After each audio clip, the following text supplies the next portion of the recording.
Občina Ormož, občina Središče ob Dravi in občina Sveti Tomaž so se združile in ustvarile destinacijo Jeruzalem Slovenija. To smo nekako financirali preko projekta LAS. Zdaj, kaj smo hoteli s tem doseči? Doseči smo predvsem želeli to, da izpostavimo kvaliteto te naše destinacije, da ponudnike združimo. Moram pohvaliti, da na Evropo enega leta uspelo združiti 54 ponudnikov in katerim podeljujemo kolektivne blagovne znamke. Te kolektivne blagovne znamke so ocenjene in pa nekako kažejo tisto našo kvaliteto, ki jo želimo preko našega promocijskega materiala tudi izpostaviti. To je bil nekako bistveno, da združimo ponudbo, da združimo to našo kulinariko, vina, ponudnike in da preko teh dobrih zgodb podelitve kolektivnih blagovnih znamk napravimo zgodbo, ki jo lahko ponesemo kamkoli po Sloveniji in Evropi na svet.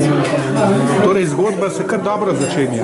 Zgodba se je odlično pričela, moram reči, da smo zelo zadovoljni z tem, kar smo tako napravili.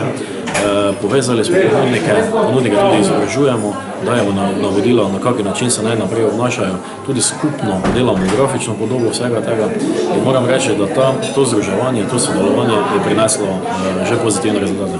Destinacija se nekako po tem našem svetem biseru poimenuje po Jeruzalemu, Jeruzalem Slovenija. Moram reči, Jeruzalem je ta naša blagovna znamka, ki je prepoznana.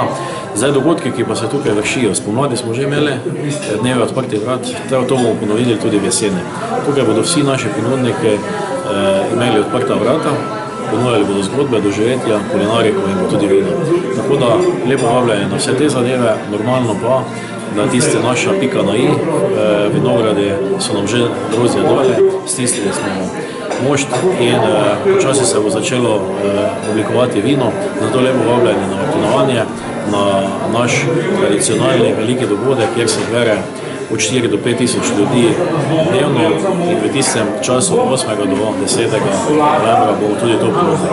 V sklopu tega bomo tudi ponudili prvi festival, Grossmanov festival Fantastika in stripa. Tu pa moram povedati, da so se mlade, nadobudni Ormožani zelo angažirali in pripravili odličen program. Zato lepo vabljam vsi tisti, ki vas zanima ta sklop, da se nam pridružite in pa tam od 18. do 20. oktobra nas tudi tukaj obiščete.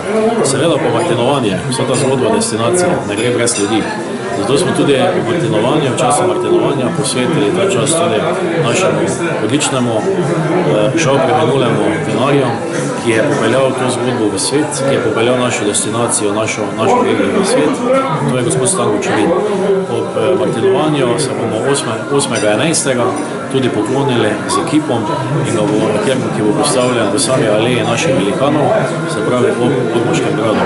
Zato tudi vabljeni takrat, bomo tudi se zahvalili temu velikemu gospodu za vso njegovo delo in ves njegov trud.